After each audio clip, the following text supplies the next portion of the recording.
let's evaluate a definite integral using the technique called U substitution. Okay, so the key behind U substitution is actually using differentials.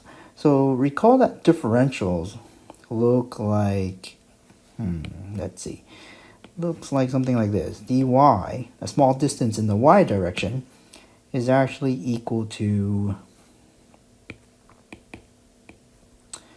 the derivative of the function times a small distance in the x direction.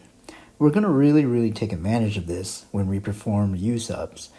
Let's look at this example. This is a definite integral from 0 to pi over 2.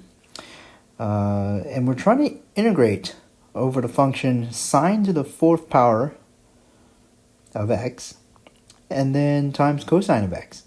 So what should our U substitution be?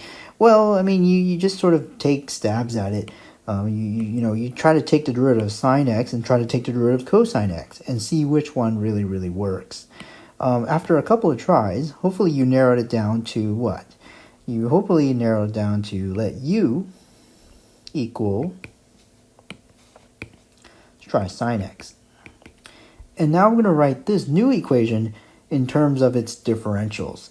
So if you write this new equation in terms of its differentials, it's going to be du is equal to, well, what's the derivative of sine x? The derivative of sine x is cosine of x. And then we need to multiply that with a what? With another differential called dx, a small distance in the x direction. Notice we see that in our original definite integral. It's right there. So things are starting to piece together. The only thing now is you got to remember these are x values. We want these to be u values. So when we talk about u subs, we sub everything. And so let's sub it. So let's find u1 of 0. Well, u1 of 0 has got to be sine of 0. And of course, sine of 0 is 0.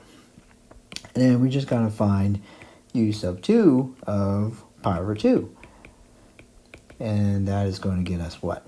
That is going to get us sine of pi over 2, and we know that is 1. Okay, so what does this mean?